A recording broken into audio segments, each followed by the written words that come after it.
Welcome friends, প্রত্যেকের স্বাগত আমাদের ইউটিউব চ্যানেলে। যে সমস্ত ভিউয়ার্সরা প্রথমবার চ্যানেলটি দেখছেন তারা অবশ্যই চ্যানেলটিকে সাবস্ক্রাইব করে দেবেন এবং চ্যানেলের পাশে থেকে বেল আইকনটি প্রেস করবেন যাতে এই ধরনের খবরাখবর সবচেয়ে আগে সবচেয়ে দ্রুত আপনাদের কাছে পৌঁছে যায়। তো আজকে সকালেই যে খবরটি করেছিলাম, রীতিমতন তিতি বিরক্ত হয়ে খবরটা করার যে কিছুতেই মহামান্য হাইকোর্ট কোনোভাবে যোগ্য বঞ্চিতদের দেখছে না, যারা ডিপ্রাইভ তাদের নিয়ে কিছু বলছে না, যা বলছে তা প্রাথমিক শিক্ষা পর্ষদকে, যা বলছে তা সরকারের পক্ষে গিয়ে বলছে। অথচ সেইখানে গরিব ঘরে বেশ কিছু প্রার্থী তারা কিন্তু দীর্ঘদিন ধরে আইনি লড়াই লড়ছেন এবং কার্যত তাদের হকের দাবি দেওয়া ছিনিয়ে আনার মতন জায়গা থেকে কিন্তু বারবার বিরত থেকে যাচ্ছেন বিভিন্ন আইনের প্রোটোকলে, আইনের বেড়াজালে। তো অনেকেই খুব বিরক্তিভাবে অনেক SMS করেন, মানে কমেন্ট সেকশানে গিয়ে অনেক কিছু বলেন যে কোনো রায় দিচ্ছে না, তো সে দোষটা যেন ইউটিউবারদেরই দোষ। তো বিষয় সেটা নয়, বিষয় হচ্ছে কার্যত যে খবরটা হয় আমরা সেই খবরই পরিবেশন করি। তো সেইখান থেকে দাঁড়িয়ে মহামান্য হাইকোর্টে 16,505% নিয়ে একটা বিরাট বড় অর্ডার কিন্তু আজকে দিয়ে দিলেন। কার্যত বলা যায় 825টা শূন্য পদে নিয়োগের রাস্তা খুলে গেল। কী করে খুলে গেল? মোদ্দা কথা, আজকে মামলাটি ওঠে মিজানুর রহমানের মামলা এবং সেখানে আলী হাসান মণ্ডলদের গ্রুপ তারা একটি মামলা দায়ের করেছিল এবং সেক্ষেত্রে একটি রিপোর্ট ডিরেকশন ছিল, একটি রিপোর্ট দেওয়ার। আজকে সেই রিপোর্টটা প্রাথমিক শিক্ষা পর্ষদ দিয়েছে। কার্যত ওই কথাগুলোই লেখা আছে রিপোর্টে যে আলী হাসান মণ্ডলের প্যানেল এক্সপায়ার বাগেরা বাগেরা সমস্ত জিনিসগুলো লেখা আছে যে এরপরে নিয়োগ হতে পারে না। কিন্তু অ্যাজ পার স্ট্যাটুটারি বডির যে রুলস অ্যান্ড রেগুলেশন, যেটা PTR 2016 গেজেট মোতাবেক যে রুলস প্রতিফলিত হয়েছিল, সেখানে গিয়ে 5% অ্যাডিশনাল প্যানেল দিতে হবে আপনার মেন প্যানেল এক্সস্টেড হওয়ার পর। তো সেইখান থেকে দাঁড়িয়ে ওই সমস্ত ধান্দাবাজি ফক্করবাজি রিপোর্টে কিছু যায় আসে না। এই মামলার ফাইনাল ডিসপোজাল অর্থাৎ চূড়ান্ত শুনানির দিন ফিক্সড হয়ে গেল। সেটা হচ্ছে 21 দিন পর, অর্থাৎ 21 দিন পর মামলাটিকে রাখা হয়েছে এবং যে দিনই মামলাটা উঠবে সেই দিনই কিন্তু ফাইনাল জাজমেন্ট আসবে এবং সেই দিনই কিন্তু চূড়ান্ত শুনানি দিয়ে আলটিমেটলি পিটিশনারের পক্ষে আসবে বলে মনে করা হচ্ছে। এখন এই জায়গা থেকে যেটা বলার, যেটা বক্তব্য, যে এই 825টা সিটে এখনও পর্যন্ত যে কটা 5% অ্যাডিশনাল প্যানেল মামলা হচ্ছে তাতে করে পিটিশনার সংখ্যা সব মিলিয়ে দেখা যাচ্ছে 216 থেকে 18 জন মতন পিটিশনার সম্ভবত হয়েছে। যে কটা পিটিশন আমার চোখে দেখা দাখিল হয়েছে তাতে করে অমিত মণ্ডলদের একটি গ্রুপ, আলী হাসান মণ্ডলদের 2-3টে গ্রুপ, এছাড়া আরও 1-2টো গ্রুপ হয়েছে।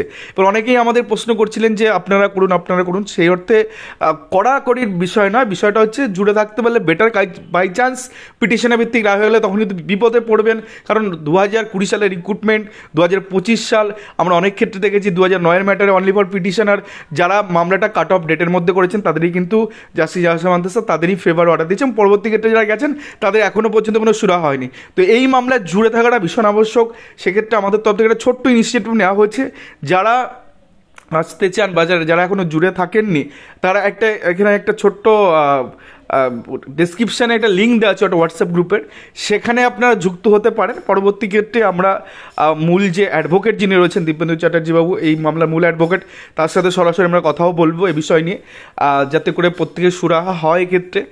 তো সেই জায়গা থেকে যেটা বলার সেটা হচ্ছে যে সমস্ত 16,500-তে যে সমস্ত প্রার্থীরা রিক্রুটমেন্টে বসেছিলেন তারা কিন্তু সরাসরি নিচের এই 5% অ্যাডিশনাল প্যানেলের দাবি দেওয়া নিয়ে এই ছোট্ট গ্রুপে কিন্তু আসতে পারে। নিচে যে ডেসক্রিপশানে যে গ্রুপটা দেওয়া আছে সরাসরি সেখানে আসতে পারে। 21 দিন পরে ফাইনাল জাজমেন্ট যা করতে হবে এর মধ্যেই করতে হবে। এর পরবর্তী ক্ষেত্রে কিন্তু একবার জাজমেন্ট কিন্তু যদি ফাইনাল হিয়ারিং ফাইনাল জাজমেন্টই বলা যায় আসতে চলেছে, তো তারপরে গিয়ে কিন্তু আর ওই ইন জেনারেল রায় হবে বলে যারা বসে থাকছেন তাদের ক্ষেত্রে বাই চান্স পিটিশনের ভিত্তিক হয়ে গেলে কিন্তু সে কজনই কিন্তু এই বেনিফিট পাবেন। তো পরিষ্কার বার্তা যেটা বলার, যে 21 দিন পরে লাইভ হিয়ারিং হচ্ছে, সরাসরি দেখতেও পাবেন অর্ডার কী হচ্ছে, সেটা তো ন্যাচারালি দেখবেন যে ফাইনাল হিয়ারিং কথাটাই টার্মটাই সেখানে উল্লেখ আছে। তো মোদ্দা কথা, রিপোর্ট ফাইল হয়ে গেছে, রিপোর্টে যা দিয়েছে সেটা কাউন্টার করার মতন অনেক ডকুমেন্ট রয়েছে, তো সেগুলো নিয়ে কাউন্টার অবশ্যই করা হবে। 16,500 5% এবং 16,500 5% যদি মিটে যায় তারপরে সরাসরি কিন্তু আমাদের এদিকে আপনার 42,900 মধ্যে 5% মিটে যাবে। তো মোদ্দা কথা প্রায় 2-3 হাজার সিটে কিন্তু একটা বঞ্চিতদের একটা জায়গা কিন্তু খুলতে চলেছে। যেটাই হোক, 42,949 হোক বা 16,500 হোক, হোয়াট এভার, যেটাই আগে হবে, তো একটা খুলে গেলে আরেকটা খুলতে, কারণ স্ট্যাটিউটারি রুলে এগুলো রয়েছে। তো রুলসে যদি রঞ্জনী ভ্যাকেন্সি থেকে থাকে তো সেক্ষেত্রে ন্যাচারালি হবে। আর এক্ষেত্রে আপনারা জানেন যে এই 16,500-তে 14টা সিট নন জেনিক সিট, যেটা বাংলা মিডিয়ামের, আর 16,500 5% করলে দেয় 825টা সিট। তো সেক্ষেত্রে 825 জনে কিন্তু সুনিশ্চিত ব্যাপার কিন্তু হওয়ার সম্ভাবনা সেদিকেই গড়াচ্ছে। মহামান্য হাইকোর্ট কিন্তু সেদিকে রয়েছে। এবং আজকে মহামান্য বিচারপতি এটাও জিজ্ঞাসা করছে বিশ্ববিদ্যালয় স্যার অ্যাডভোকেটদের পিটিশনারদের অ্যাডভোকেটকে যে আর কোনো অর্ডার দেওয়া নেই তো, অর্থাৎ ফাইনাল আউটকাম তিনি এই মামলাতেই করতে চলেছেন। তো সেক্ষেত্রে যে সমস্ত যোগ্য বঞ্চিতরা দীর্ঘদিন লড়াই করছেন, হটেবার আলী হাসানদের সাথে যেতে পারেন, হটেবার অচিন্ত যারা আছে, যারা 16,500 দীর্ঘদিন লড়াই করে তাদের সাথে যেতে পারছেন, অথবা হটেবার আমাদের এখানে গিয়ে সরাসরি এই নিচের হোয়াটসঅ্যাপ গ্রুপে গিয়ে যুক্ত হতে পারেন। মোদ্দা কথা, সিট চাই এনিহাও, জুড়ে থাকাটা আবশ্যক, কারণ বাই চান্স ইন্টেনশনালি যদি পিটিশনের ভিত্তিক হইয়া কিছু করার নেই। আর জাস্টিস আহসান মান্তাসের এর আগে কিন্তু 42 নসরুল মজ্জেসের ওই দিন 5% মামলায় কিন্তু কাট অফ ডেটই বেঁধে দিতে চাইছিলেন। লাস্ট দিন এই মামলাটা হারিং হয় জাস্টিস আহসান মান্তাসের কোর্টে। তো হোয়াটএভার ইঞ্জিনিয়ার রায় হবে, যারা ভাবছেন তারা ভেবে বসে থাকুন, বাট যারা মনে করছেন জুড়ে যাবেন তারা আমাদের হোয়াটসঅ্যাপ গ্রুপে চলে আসুন, সরাসরি আমরা আপনাদেরকে সেই পদ্ধতিতে সেখানে নিয়ে যাব। তো এটুকুই বলার ছিল। ফার্দার কি আপডেট হচ্ছে, কি বৃত্তান্ত অ্যাডভোকেটের মুখ থেকে আপনাদের শুনিয়ে দেবো, এবং রিপোর্টে কী কী দিয়েছে সেটা নিয়ে একটা বিস্তারিত ব্যাখ্যা যতটুকু কোর্টকে অবমাননা না করে করা যায় সেটাও আমরা করে দেবো।